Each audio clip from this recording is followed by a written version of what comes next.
All right, Schlockmeister fans, continuing with the Friday the 13th saga, we're going to do the 10th movie in the series, Jason X. He's in space this time. Let's check it out.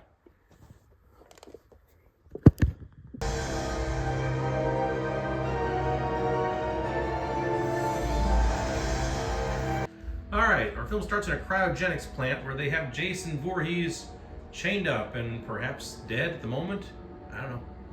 To regenerate lost and damaged tissue, and it cries out for more research. And you're willing to risk the deaths of innocent civilians if he escapes? Yes. Jason's not dead, of course. And he kills everybody. Except her. Now she blasts him and manages to get him inside the cryogenic chamber and turn it on. But before he freezes, he uses his machete to punch her through the chamber. They both ended up freezing, and then 450 years later, they get discovered.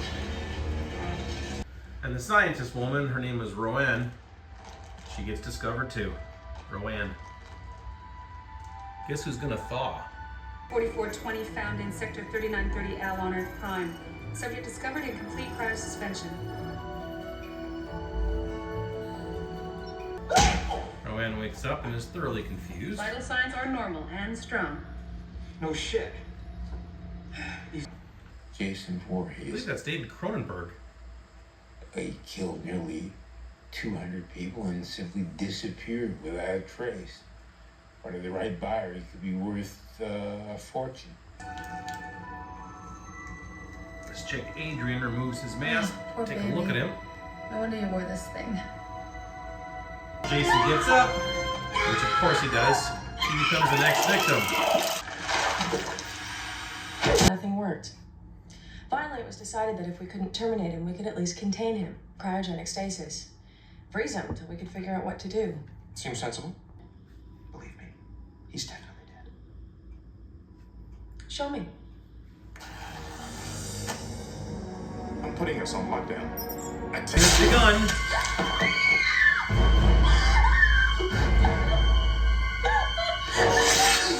So these two guys are playing in some sort of holodeck type game, and That does not count as a kill. Yes, it does. Jason wanders in there. They turn the game off, then Jason can kill them for real.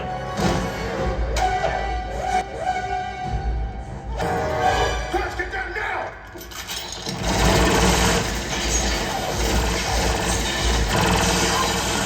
Of course, in spite of all those bullets, he's not dead. He's never dead. That guy is. And this guy.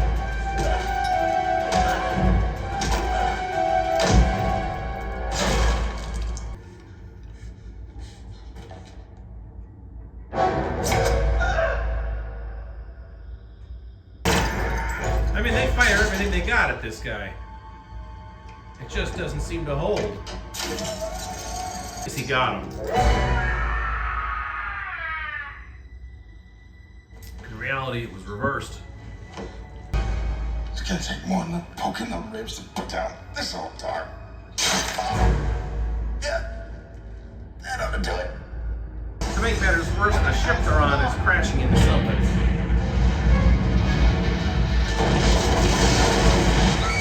The survivors are holed up on the bridge here, and Jason wants in.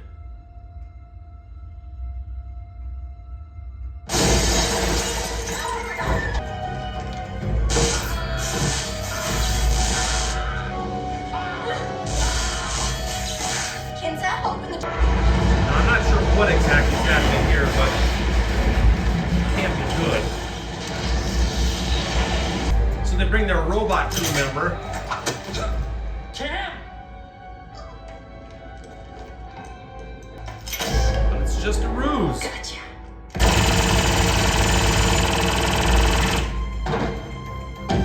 And with her high-powered weaponry, she's able to take him down. She has to move his limbs and such, and can't do anything. Team F, this is Grendel. We read you. Can you hear us? That's affirmative, Grendel. We Help are is reading coming. your distress beacon. Are you in need of assistance? That's very affirmative. As for Jason's blown-up body, well, modern technology in the future with medicine is something.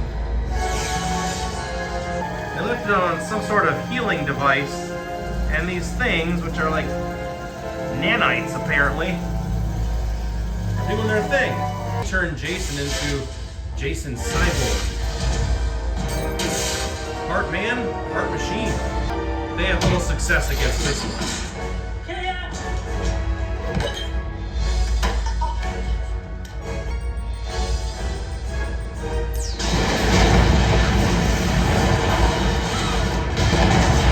But he's not quite done yet. Let's go home.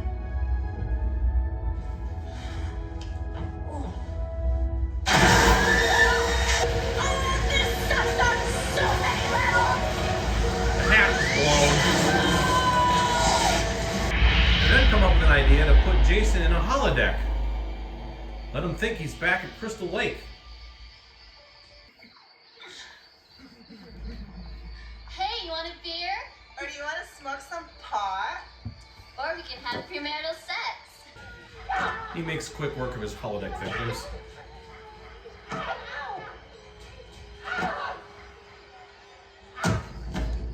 His holodeck is just a brief diversion. He gets out.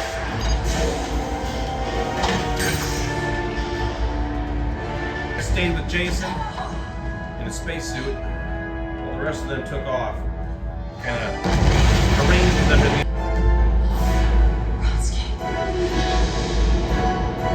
That's the guy who sacrificed himself so his friends could escape. Grabbed Jason and they both burn up in the atmosphere. Let's go check it out.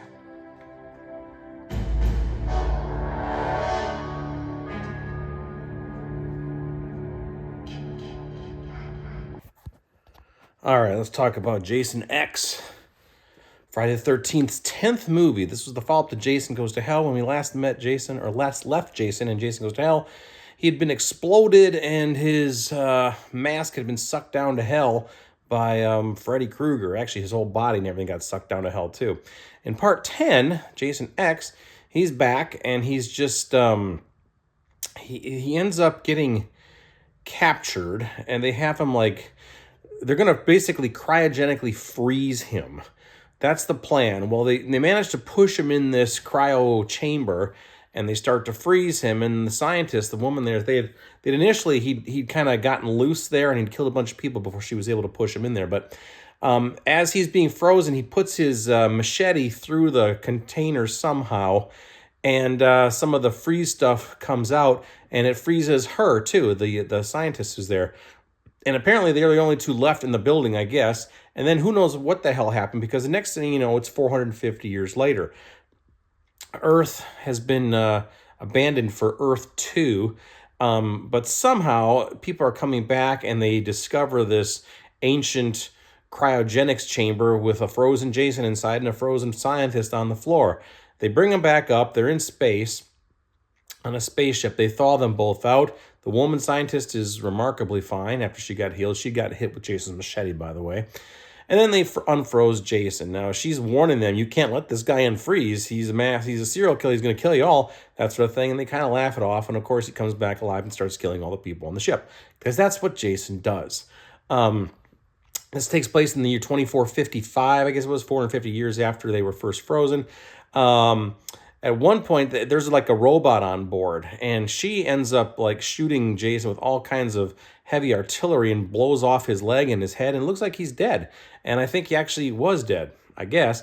But then they have this other technology with these little nanobites or nanites or something, have remarkable healing powers to, it's basically modern medicine type deal.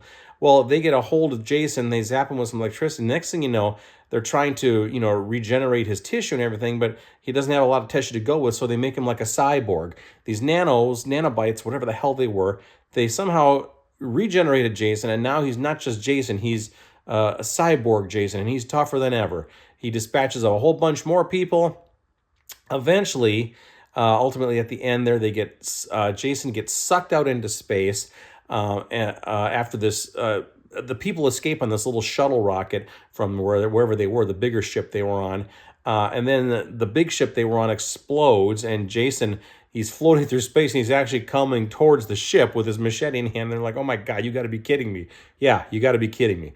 But then this other guy who was on the ship with Jason, who had a spacesuit on, intercepts Jason, grabs him, and then they go up floating towards this planet, and then they burn up in the atmosphere.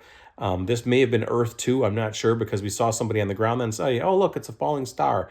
And then Jason's helmet lands in the water and goes to the bottom of the lake. And then the guy and the girl say, oh, let's go check it out. So who knows what's going to happen next, but I'm sure we're going to see Jason again. And of course we do. So anyway, that's Jason X. You know, it's a ridiculous premise, Jason in space. I am a big Friday the 13th fan. I just wish they would have just kept going and with the same story over and over again, with a sequel. I mean, instead of just rebrandishing, making something new. I just wanted them to pick up where the previous film left off, kill a bunch more people, supposedly die at the end, and then come back in the next film and repeat. That's what I want. This movie seems to have no coherence with the other films in this series. So other than the fact that Jason is in it, that's pretty much it. It's just another Jason adventure. So is it really a sequel? I don't know. Again, there's 2 more movies after this. One of them kind of brings you back to modern times again, disregarding everything that happened in Jason X. And then the last movie is, of course, a complete remake. So that's where we're at right now in this series. Did I like this film? Yeah, I guess I kind of did. It's, you know, I'm a fan of Jason. I like to see him butchering kids. Of course, some of these kids were in their 30s. It's got a few nude scenes thrown in, a little bit of gore here and there, you know, typical Jason gore. There's like a holodeck kind of thing in here too, like they have in Star Trek Next Generation and such. But anyway, that's it. It's Jason X. Again, if you like Friday the 13th, if you like Jason, you'll probably like this film. I think a lot of the Friday the 13th fans consider this one to be one of the weaker entries in the series. I don't know. I thought it was fine. So anyway, check it out. Leave some comments. What do you think about Jason X? Watch it. Bye.